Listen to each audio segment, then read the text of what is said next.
Bismillahirrahmanirrahim. Assalamualaikum warahmatullahi wabarakatuh. Salam sejahtera buat kita semua. Baiklah anak-anak Bapak sekalian, kali ini Bapak akan menjelaskan materi yang kedua, yaitu tentang jaringan kabel dan nirkabel. Bapak harap kalian semua bisa menyimak penjelasan Bapak ini dengan sebaik-baiknya. Jaringan kabel atau wired ini adalah jaringan komputer yang menghubungkan satu komputer dan komputer lainnya dengan media berupa kabel jaringan. Untuk apa kabel jaringan ini? Digunakan untuk menghubungkan satu komputer dan komputer lainnya agar dapat saling bertukar informasi atau data yang terhubung dalam suatu internet. Nah, kita lihat dulu apa saja jenis kabel jaringan. Yang pertama adalah kabel koaksial. Ya, walaupun namanya koaksial, dia bukan sial terus ya. Oke. Kabel koaksial ini digunakan untuk menghubungkan televisi dengan perangkat antena. Jadi, televisi di rumah kalian itu ada penghubungnya ke antena, yaitu berupa kabel. Namanya adalah kabel koaksial. Juga digunakan untuk membangun jaringan komputer, menghubungkan internet dan sebagai jalur radio. Tapi sayangnya sudah banyak ditinggalkan ya, karena performa kabelnya dan jaringannya yang dihasilkan sangat terbatas. Oke, kita lihat dulu bagaimana bentuk kabelnya. Nah, kabel koaksial ini bentuknya seperti ini. Kita lihat yang hitam itu adalah pelindung luar. Jadi pelindung luar untuk melindungi dari hujan ya, panas dan gigitan serangga ya. Lalu yang kuning itu adalah yang oranye ya, pelindung tembaga ya. Terus selanjutnya yang putih itu kita lihat adalah pelindung foil ya. Selanjutnya ada lapisan plastik warna putih dan ujung itu adalah konduktor intinya. Itulah yang dicolokin ke receiver ya, receiver. Nah, beginilah bentuk kabel koaksial. Oke, kita lanjut. Yang berikutnya adalah kabel twisted pair. Ini adalah berupa kabel jaringan yang di dalamnya terdiri atas beberapa kabel yang saling berpasangan ya. Ada 3 jenis, yaitu yang pertama adalah kabel STP atau shielded twisted pair. Kabel ini memiliki pelindung untuk melindungi dari gangguan elektromagnetik dan cocok digunakan pada perusahaan dengan skala besar yang membutuhkan kinerja maksimal. Oke, kita lihat bagaimana bentuk kabel STP tersebut. Nah, inilah bentuk kabel STP. Ada kabel-kabelnya sebanyak 4 ya, 4 kali 2 8 ya, 8 dan berwarna hijau, putih, oranye, coklat dan biru. Inilah kabel STP. Nah, kabel berikutnya adalah yang juga jenis kabel jaringan adalah kabel FTP atau foiled twisted pair. Ini mempunyai lapisan pelindung semacam foil ya, semacam foil. Juga berguna membuat ketahanan yang lebih baik terhadap gangguan magnetik. Oke, kita lihat bagaimana bentuk kabel FTP tersebut. Nah, ini bentuknya ada pelindung foil yang ada di bungkusan kedua ya, setelah bungkusan pertama ya. Oke. Berikutnya kita lihat dulu kabel jaringan yang ketiga, yaitu kabel UTP, Unshielded Twisted Pair. Ini tidak memiliki perlindungan pada bagian dalam kabelnya ya, dan rentan serta sensitif terhadap arus listrik tegangan tinggi. Juga banyak digunakan pada jaringan telepon dan jaringan LAN dengan kapasitas yang kecil ya. Kita lihat bagaimana bentuk kabel UTP. Ini adalah kabel UTP. Kita lihat tidak ada pelindungnya seperti kabel STP dan FTP tadi. Ya, jadi dalam lapisan luarnya langsung ada kabelnya. Ya, oke. Selanjutnya kita akan mempraktekkan ya, tentunya dengan gambar-gambar nanti Bapak tampilkan bagaimana membuat kabel UTP ya, kabelan dengan urutan warna kabelan strike. Ini kabelan ini adalah untuk kabel menghubungkan satu komputer dengan komputer yang lain. Kita akan membuatnya ya, kita akan membuatnya dari awal sampai menjadi sebuah kabel seperti ini. Nah, Terlebih dahulu kita siapkan alat dan bahannya, ya.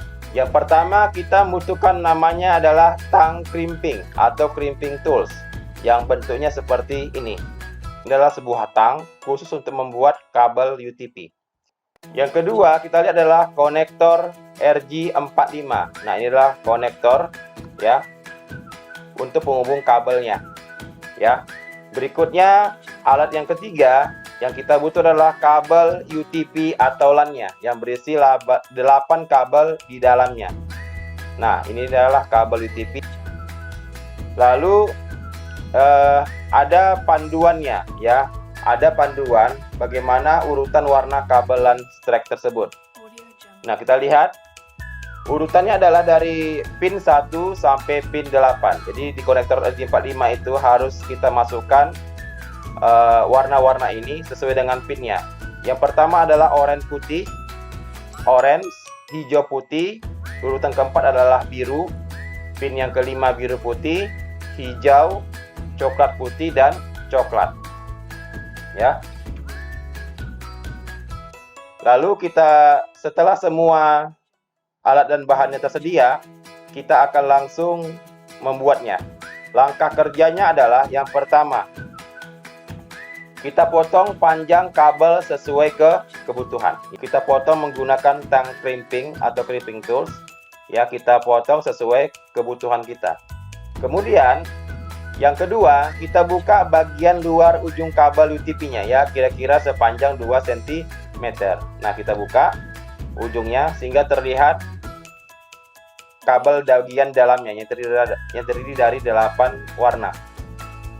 Yang ketiga, kita urutkan kabel sesuai dengan urutan warna strike tadi. Ya, kita urutkan seperti gambar ini. Kemudian kita masukkan kabel tersebut ke konektor RJ45. Nah, cara masukkan seperti ini. Ya, kita masukkan konektornya, kita tekan ya agak kuat supaya dia lengket ke bagian pin-pin konektor RJ45 tersebut. Kemudian setelah kita masukkan, kita jepit konektor tersebut dengan menggunakan tang crimping. Nah, kita masukkan ke dalam lubang ya, lubangnya kita jepit sehingga berbunyi terdengar klik ya. Setelah terdengar bunyi klik, tandanya kabel tersebut sudah terjepit dengan konektornya. Nah, setelah itu kabel UTP-nya sudah selesai dibuat dan siap digunakan untuk menghubungkan komputer dengan komputer yang lainnya. Oke lah, begitulah anak-anak cara membuat kabel UTP ya atau kabel LAN ya dengan warna kabel LAN ya strike. Oke, kita lanjut. Jenis kabel jaringan yang ketiga yaitu kabel fiber optik. Nah, kabel fiber optik ini memiliki spesifikasi tinggi dan mampu memberikan performa, kecepatan, serta kualitas yang sangat bagus, cepat dan stabil sekali kabel fiber optik ini. Pada umumnya kabel ini digunakan untuk jaringan MAN ya, WAN dan LAN. Nah, kita lihat bagaimana bentuk kabel fiber optik ini. Nah, inilah bentuk kabel fiber optik. Nah, kita lihat banyak sekali serat-seratnya ya. Itu merupakan ciri khas dari kabel fiber optik. Nah, kalian mungkin pernah melihat di daerah Tanjung Balai lah ya, Tanjung Balai kota sendiri, di kota Tanjung Balai kita ini orang-orang yang sedang memasang kabel fiber optik. Terlihat dari pelang itu sedang penggalian atau pemasangan kabel fiber optik. Ya, seperti ini gambarnya. Nah, ini mungkin pernah kalian lihat di sekitar kota kita Tanjung Balai ya. Ada orang yang sedang memasang kabel fiber optik. Nah, kabel fiber optik ini ditanam di tanah ya, biasanya untuk pelanggan-pelanggan atau provider perusahaan-perusahaan seperti Telkom ya, Indosat dan sebagainya. Nah, ada juga kabel fiber optik ini dipasang di dasar laut ya. Ini untuk menghubungkan internet antar pulau. Ya, kita tahu dunia ini atau Indonesia ini kebanyakan adalah air ya, makanya untuk menghubungkan internet antara satu pulau dengan pulau lainnya, antara satu negara dengan negara lainnya, dibutuhkan sebuah kabel ya, namanya kabel fiber optik yang ditanamkan di dasar laut. Nah, beginilah kira-kira pemasangan kabel fiber optik di dalam tanah dan di dasar laut. Oke, kita lanjut. Kita masuk ke jaringan nirkabel atau wireless ya, atau tanpa kabel. Nah, ini komunikasinya antar sistem komputer tanpa menggunakan kabel ya. Dapat dipakai untuk jaringan jarak dekat maupun jarak jauh ya. Menggunakan media transmisi seperti gelombang radio, gelombang mikro, dan cahaya inframerah. Oke. Kita bagi dulu jaringan nirkabel ini berdasarkan jangkauannya ya, berdasarkan jangkauannya. Yang pertama adalah ada namanya WPAN, Wireless Personal Area Network. Ini adalah teknologi Personal Area Network wireless seperti Bluetooth ya, IEEE 802.15 dan infrared atau inframerah atau IR ya, singkatan dari inframerah. WPAN ini terhubung dengan peralatan personal dalam suatu area yang berkisar sekitar 30 kaki, atau kita kalkulasikan satu kaki itu adalah sama dengan 12 inci. Wow, sangat jauh sekali ya. Nah, kita lihat inframerah juga di sini membutuhkan jangkauan yang lebih pendek ya. Jadi cahaya atau jaringan inframerah ini jangkauannya lebih pendek. Nah, kita lihat bagaimana bentuk skema jaringan WPAN ini. Nah, jadi WPAN ini terhubung dengan perangkat yang sangat dekat ya, seperti laptop ya. Laptop terhubung dengan printer, bisa dengan menggunakan sambungan Bluetooth ya, juga ke handphone, mengirimkan data dari data handphone ke laptop menggunakan Bluetooth, juga menggunakan perangkat-perangkat lainnya. Itu adalah WPAN, Wireless Personal Area Network. Kita lanjut bagian B, ada namanya WLAN ya, Wireless Local Area Network. Ini dapat digunakan di laboratorium atau perpustakaan. Dibentuk oleh beberapa pemakai yang membutuhkan access point. Ada namanya access point. Ini adalah sebuah perangkat jaringan yang berisi sebuah transceiver dan antena untuk transmisi serta menerima sinyal dari klien remote. Jadi seperti dia antena penerima. Oke, kita lihat bagaimana bentuk jaringan WLAN ini. Nah, inilah bentuk jaringan WLAN. Jadi dalam sebuah ruangan ya, namanya WLAN, Local Area Network, kita bisa membuat sebuah jaringan WLAN menggunakan access point ini. Ini bisa terhubung ke klien seperti handphone kita atau smartphone kita, terhubung juga dengan komputer dengan menggunakan kabel ya, kabel LAN, juga bisa terhubung dengan komputer atau laptop yang menggunakan wireless atau tanpa kabel. Jadi kita bisa berinternet di sebuah ruangan, bisa menggunakan kabel, juga bisa menggunakan wireless ya, jaringan wireless. Oke, kita lanjut. Yang ke-C adalah WMAN. WMAN ini Wireless Metropolitan Area Network. Ini adalah jaringan yang dapat menghubungkan berbagai jaringan dalam suatu area metropolitan ya. Contohnya seperti apa? Seperti bangunan-bangunan ya yang berbeda dalam suatu daerah, sehingga tidak perlu memasang kabel tembaga atau fiber untuk dapat terhubung ke jaringan. Nah, kita lihat ini bentuk jaringan WMAN-nya. Jadi ada sebuah BTS ya, atau sebuah pemancar. Dia memancarkan jaringan internet ke gedung-gedung ini, ke rumah-rumah, ke gedung-gedung sekitarnya, sehingga bisa mengakses internet atau mengakses pertukaran informasi data tanpa menggunakan kabel yang jaraknya sangat-sangat jauh sekali. Baiklah, kita lanjut yang berikutnya. Ada namanya jaringan WWAN, Wireless Wide Area Network. Nah, jaringan ini menggunakan teknologi jangkauan yang lebih luas seperti seluler ya, smartphone kita, 2G, 3G, dan 4G, seluler digital paket data atau CDPD, dan Global System for Mobile Communication atau GSM. Nah, ini menggunakan lagi-lagi pemancar ya. Pemancar ini terhubung dengan satelit di luar angkasa, sehingga kalau kita menggunakan smartphone kita, kalau kita menghubungi seseorang, itu sebenarnya kita mengambil sinyal dari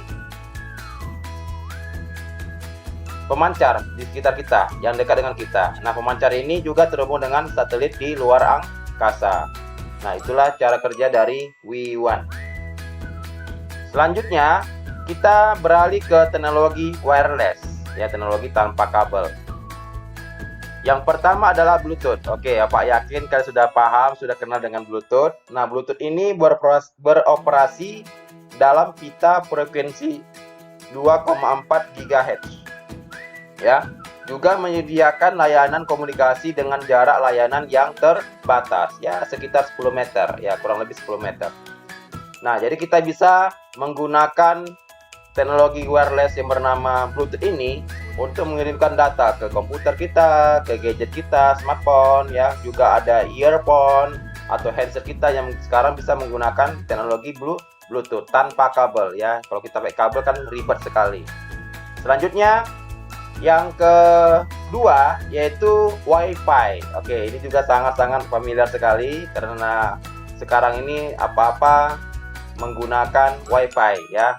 Wireless Fidelity itu singkatan dari WiFi.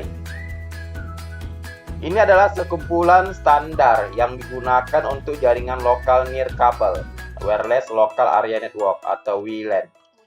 Nah, memiliki kecepatan akses data sampai dengan 54 MB per second, itu kecepatannya. Dan dapat beroperasi pada kisaran jarak 100 meter sampai dengan 20 km. Jadi ada batasan untuk menggunakan teknologi WiFi ini. Ini harus dipusatkan pada suatu area tertentu yang disebut dengan hotspot. Jadi ada sebuah area yang ada jaringan WiFi-nya, ya. Tentunya hotspot ini kita dapatkan di mana paling banyak, itu di kafe, ya, di bank juga ada, di kampus, di sekolah juga ada, di kantor-kantor, di bandara, di stasiun kereta api. Kita bisa mendapatkan akses WiFi gratis, ya. Apalagi sekarang ini banyak kafe-kafe, ya, di Tanjung Balai terutama, yang menyediakan akses WiFi gratisnya untuk menarik pelanggannya berkunjung ke kafe tersebut. Nah, ada kelemahannya. Dia tidak mampu bekerja dengan pantulan, ya, dan harus bekerja tanpa halangan objek atau bahasa kerennya line of sight. Jadi WiFi ini kalau ada hotspotnya di dalam sebuah ruangan, dia tidak bisa memancarkan sejauh 100 meter ke luar ruangan karena ada dinding-dinding penghalang jaringan WiFi tersebut. Ya, tapi kalau hotspot itu atau pemancar itu di luar ruangan, nah itu bebas, ya, bisa ke jangkauan 100 meter. Itu kelemahannya. Dan juga kelebihannya ada, yaitu harganya relatif murah, ya, harganya relatif murah. Nah, yang kita tahu, ya, WiFi ini sudah tersedia di smartphone kita, ya, jadi tinggal kita aktifkan dan kita menuju ke sebuah tempat yang ada hotspot areanya sehingga kita bisa mengakses internet secara gratis. Ya, oke. Kita lanjut. Teknologi wireless yang ketiga yaitu WiMAX, Worldwide Interoperability for Microwave Access. Ini adalah teknologi akses nirkabel pita lebar atau Broadband Wireless Access (BWA) yang memiliki jangkauan kecepatan akses tinggi dengan jangkauan yang lebih luas, ya. Merupakan bagian dari anggota teknologi 4G dari sistem transmisi data dan wireless. Membutuhkan modem WiMAX khusus. Jadi dia kalau kita ingin pakai WiMAX, kita harus pakai dan juga harus mempunyai sebuah modem, ya, yang khusus bernama WiMAX. Dapat beroperasi pada kisaran jarak 50 km. Wow, jauh sekali, ya, 50 km.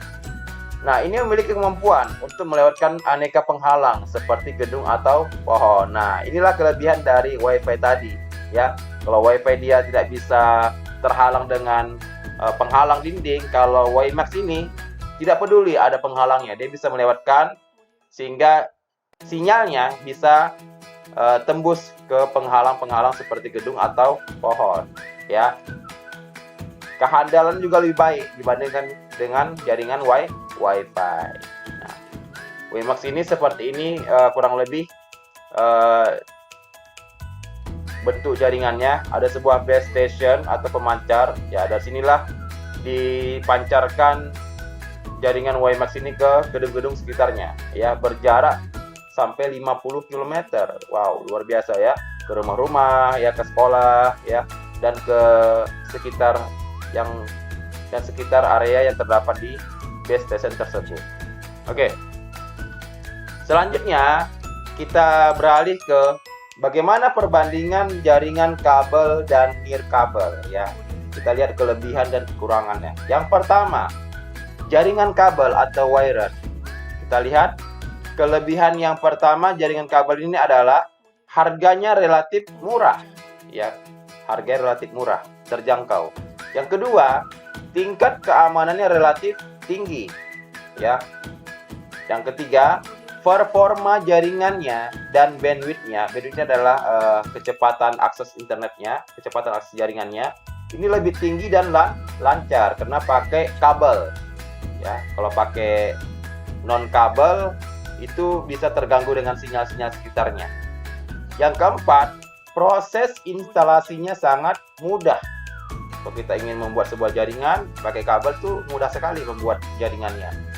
Yang kelima, juga murah dalam investasi jaringan. Jadi kalau kita membuat sebuah jaringan kabel, ya warnet misalnya, itu sangat murah ya menggunakan kabel. Yang keenam, koneksinya tidak rentan terhadap gangguan pada sinyal. Kita dapat jelaskan karena dia menggunakan kabel, sinyal-sinyal di luar kabel itu tidak akan mengganggu, ya, tidak akan mengganggu jaringan kabel ini. Yang ketujuh, koneksinya tentu lebih cepat karena tidak ada gangguan, ya.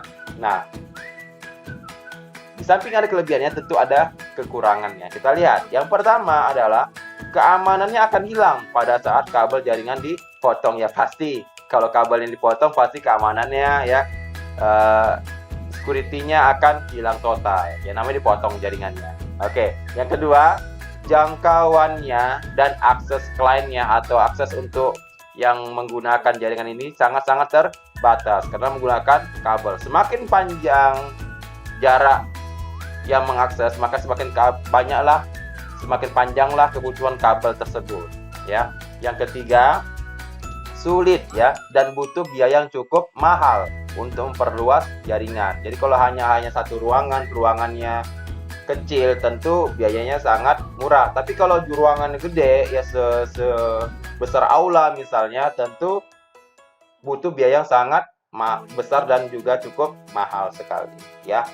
Keempat, tidak nyaman bagi pengguna perangkat mobile, ya. Kalau kita menggunakan smartphone, ya, kalau kita menggunakan smartphone terus kita menggunakan jaringan kabel ini, ya tentunya tidak nyaman, ya. Apalagi kalau kita misalnya punya laptop, kita menggunakan kabel untuk mengakses internet, tentu kita harus stay tune di situ terus, tak bisa kita kemana-mana gitu. Itu merasa tidak nyaman bagi sebagian pengguna perangkat mobile. Nah, yang kelima, tentunya kerapiannya yang kurang atau nilai estetikanya, ya, karena kabelnya sangat berantakan, ya. Kalau kabelnya banyak, tentunya kita tidak nyaman untuk melihat pemandangan sekitar ruangan tersebut karena kabel di mana-mana, ya. Itulah kelebihan dan kekurangan dari kabel atau jaringan kabel wired tersebut, ya. Nah, kita lihat kembali. Oke, kita lihat selanjutnya kelebihan kekurangan dari jaringan nirkabel atau tanpa kabel disebut dengan wireless. Nah, kita lihat kelebihannya. Yang pertama adalah jangkauannya luas. Ya, jangkauan luas karena tidak tergantung pada kabel karena dia pakai sinyal, ya. Dan kedua, kelebihannya mudah dan murah untuk direlokasi dan mendukung portabilitas. Jadi kalau kita ingin membuat sebuah jaringan nirkabel, tentunya lokasinya itu sangat luas ya, dan juga mudah, dan juga kita bisa bergerak kemanapun ya untuk mengakses jaringan ini tanpa harus stay tune, tanpa harus duduk di satu ruangan aja. Kita bisa sambil jalan ya menggunakan jaringan wireless ini. Yang ketiga, jaringan ini dapat terkoneksi ke jaringan kapanpun ya. Jadi kita bisa mengkoneksikannya tidak terbatas dari waktu ya, kapanpun bisa kita akses ya. Seperti kita misalnya menggunakan wifi ya, kita dapat akses kapanpun ya. Yang penting kita dekat dengan pemancar jaringan tersebut. Yang keempat, fleksibilitas tempat dan infrastrukturnya juga berdimensi kecil. Jadi tempat dan infrastrukturnya juga tidak terlalu besar ya. Nah, itu kelebihannya. Kekurangannya kita lihat alatnya cukup mahal ya tentunya ya. Namanya juga tanpa kabel, tentunya lebih mahal ya. 2, keamanan datanya kurang terjamin karena dia menggunakan gelombang dan sinyal. Tentunya kalau kita mempunyai data itu bisa saja disusupi ya oleh orang-orang yang tidak bertanggung jawab, sehingga keamanan data kita kurang terjamin. Yang ketiga, intermittence atau sinyal putus-putus. Nah, ini kekurangannya yang sangat-sangat cukup banyak ya dirasakan oleh pengguna wireless ini. Karena terkadang kalau semakin banyak yang menggunakan atau cuaca ya, itu terkadang sinyalnya putus-putus. Lagi-lagi kita tidak merasa nyaman menggunakan sinyal tersebut. Yang keempat, intervensi gelombang sehingga dapat mengganggu jaringan yang lainnya. Misalnya banyak hotspot di sekitar kita ya, sehingga hotspot ini akan saling tabrakan ya, namanya intervensi gelombang ya, sehingga kita yang menggunakan jaringan WiFi tersebut atau jaringan wireless tersebut bisa jadi terganggu. Oke, itulah kelebihan kekurangan dari jaringan kabel dan jaringan nirkabel ya. Gimana keputusannya, apakah kalian menggunakan jaringan kabel atau menggunakan jaringan nirkabel? Ya silahkan komen nanti di kolom komentar. Oke, baiklah kita masuk ke materi yang terakhir, yaitu proteksi data atau keamanan data. Ini adalah salah satu teknik yang sering digunakan untuk keamanan data, yaitu penyandian atau enkripsi data. Enkripsi ini berasal dari kata encryption yang berasal dari bahasa Yunani, yaitu kriptos, yang berarti tersembunyi. Nah, ini merupakan proses pengubahan informasi data agar data tidak terbaca. Jadi kalau ada yang mengirimkan sebuah data ya dari si A ke si B, supaya data si A bisa nyampe ke si B, itu harus diproteksi. Sehingga nanti misalnya ada yang C yang ingin membaca data tersebut, tidak bisa dibaca. Hanya si A dan si B yang tahu bagaimana isi data tersebut.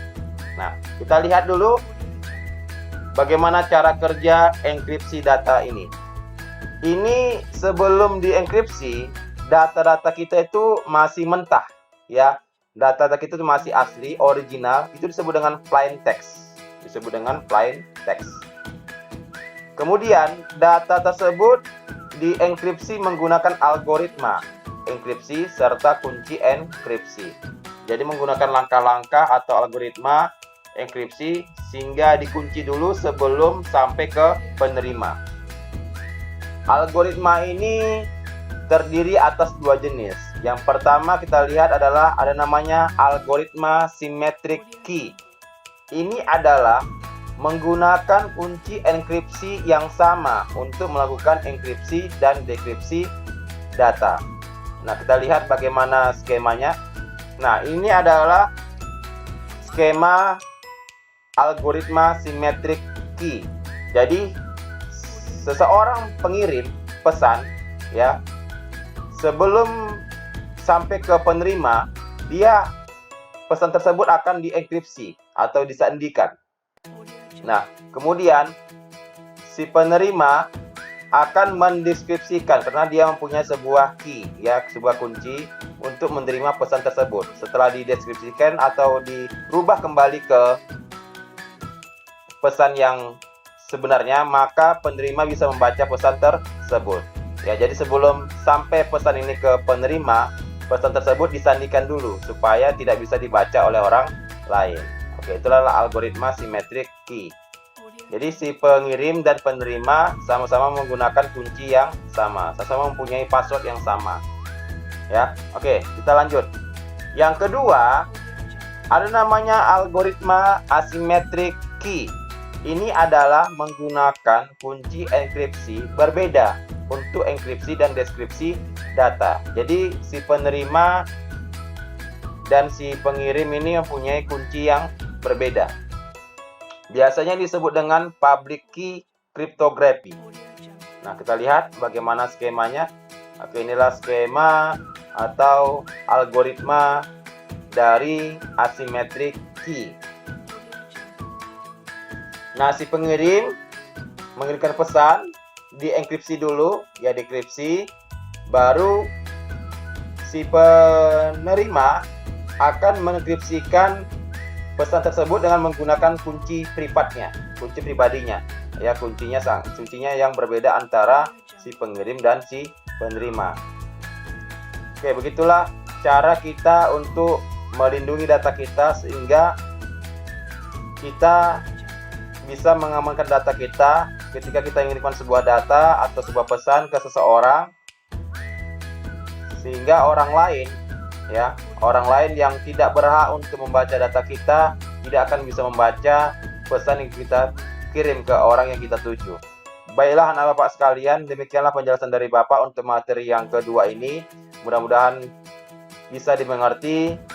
Bapak ucapkan terima kasih dan semoga bermanfaat. Selanjutnya silakan kalian kerjakan tugas daring kedua informatika yang sudah Bapak berikan linknya di grup kelas masing-masing. Semoga kalian bisa menjawab semuanya. Sekali lagi, salam sehat selalu. Tetap semangat. Wassalamualaikum warahmatullahi wabarakatuh.